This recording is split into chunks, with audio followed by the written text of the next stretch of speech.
नमस्कार। ल आज हामी संयुक्त परिवार फाउन्डेसनको विधानलाई एकदमै सरल तरिकाले बुझ्ने कोसिस गरौं। आखिर यो फाउन्डेसन चल्छ कसरी, यसका नियमहरू के छन् त? आउनुहोस् सबै कुरा छर्लङ्ग पारौं। कुनै पनि विधान सुरु हुन्छ नियम कानूनबाट, तर यो विधानको सुरुवात हेर्नुहोस् त कति सुन्दर भावनाबाट भएको छ। आपसी सहयोग तथा एकताको भावनालाई प्रगाढ बनाउन हो। यही एक वाक्य नै यो फाउन्डेसनको मुटु हो, यसको आत्मा हो। बाँकी जति पनि नियमहरू छन् नि, ती सबै यही सिद्धान्तको वरिपरि घुम्छन्। त्यसो भए यो जुन एकताको कुरा गरियो नि, यसलाई व्यवहारमा उतार्न फाउन्डेसन नै किन चाहियो त? के हो त यसको खास उद्देश्य? ल पहिले त्यही कुरा बुझौँ है। अब यसका उद्देश्यहरू हेर्दा एकदमै स्पष्ट छन्। पहिलो कुरा, सदस्यहरूमा बचत गर्ने बानी बसाल्ने, अनि आवश्यक पर्दा धेरै झन्झट बिना ऋण उपलब्ध गराउने र जम्मा भएको जुन पैसा छ त्यसलाई समुदायकै भलाइमा, सामाजिक र आर्थिक विकासमा लगाउने। मतलब यो खालि पैसाको लेनदेन मात्र होइन, यो त एकअर्कालाई आर्थिक रूपमा बलियो बनाउने एउटा अभियान नै हो।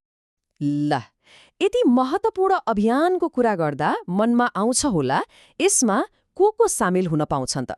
अब सदस्य बन्न के चाहिन्छ त्यो हेरौँ न त। सदस्य बन्नका लागि केही आधारभूत शर्तहरू छन्, एकदमै प्रष्ट। पहिलो कुरा, कानूनी योग्यता, मतलब नेपाली नागरिक हुनुपर्यो र कम्तीमा 16 वर्ष उमेर पुगेको हुनुपर्यो। दोस्रो, चारित्रिक योग्यता, अर्थात् मानसिक रूपमा स्वस्थ हुनुपर्यो र भ्रष्टाचार वा कुनै पनि फौजदारी अभियोगमा सजाय पाएको हुनु भएन। अनि तेस्रो र सबैभन्दा विशेष शर्त, व्यक्ति खन्टे विष्टवंशकै हुनुपर्छ। अब सदस्यहरू पनि खासमा दुई किसिमका छन्।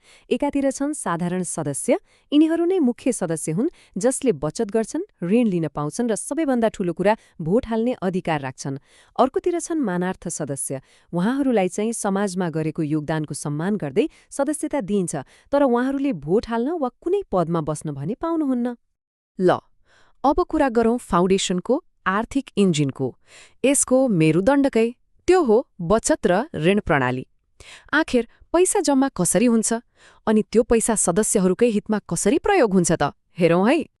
सबैभन्दा पहिले सदस्य बन्नका लागि एक पटक 50 रुपियाँ प्रवेश शुल्क लाग्छ। यो चाहिँ फिर्ता हुँदैन है। त्यो प्रवेश शुल्क तिरेपछि हरेक महिना कम्तीमा पनि 100 रुपियाँ चाहिँ बचत गर्नै पर्छ। अनि अधिकतम चाहिँ 500 रुपियाँसम्म बचत गर्न पाइन्छ। मतलब महिनाको 100 देखि 500 रुपियाँसम्म। यो जुन दायरा छ नि, यसले सबैलाई आफ्नो आर्थिक क्षमता अनुसार सहभागी हुन एकदमै सजिलो बनाउँछ। यहाँ एउटा एकदमै रोचक कुरा छ। संस्थाले लामो समयसम्म सँगै रहनेलाई धेरै महत्त्व दिएको छ। जस्तै कसैले 2 वर्ष नपुग्दै सदस्यता छोड्यो भने बचत फिर्ता हुँदैन, तर 3 वर्ष पूरा भएपछि छोड्यो भने जम्मा गरेको रकमको 70% फिर्ता हुन्छ। अनि असली फाइदा चाहिँ 5 वर्षपछि छ। 5 वर्षसम्म निरन्तर सदस्य रहने हो भने आफ्नो पूरा बचत त फिर्ता हुन्छ नै, त्यसमाथि संस्थाले कमाएको नाफाबाट बोनस पनि पाइन्छ। यो त एक किसिमले लामो समयसम्म परिवारसँगै बसेको पुरस्कार जस्तै हो। अब प्रश्न उठ्छ, ऋण लगानीबाट जुन नाफा हुन्छ त्यसको के हुन्छ त? यसको बाँडफाँडको नियम एकदमै सरल र पारदर्शी छ। जति नाफा हुन्छ त्यसको ठ्याक्कै आधा, मतलब 50% फाउन्डेसनकै जगेडा कोषमा जान्छ। यसले संस्थालाई भविष्यको लागि बलियो बनाउँछ। अनि बाँकी 50% त्यो सिधै सदस्यहरूलाई नै लाभांशको रूपमा फिर्ता जान्छ। पैसाको कुरा त भयो, अब संस्था चलाउनेको निर्णय कसले गर्छ? यो पक्षलाई पनि बुझौँ। फाउन्डेसन चलाउने संरचनालाई हेर्दा यहाँ दुईवटा मुख्य तह छन्। सबैभन्दा माथि र सबैभन्दा शक्तिशाली निकाय हो साधारण सभा। यो भनेको भोट हाल्ने अधिकार भएका सबै सदस्यहरूको भेला हो, एक किसिमको संसद जस्तै। अनि यही साधारण सभाले एउटा सालो समूह कार्यसमितिलाई चुन्छ। यो कार्यसमितिले चाहिँ संस्थाको दिनदिनैको काम हेर्छ र साधारण सभाले गरेका निर्णयहरूलाई लागू गराउँछ। त्यसो भए यो साधारण सभा कति शक्तिशाली छ त?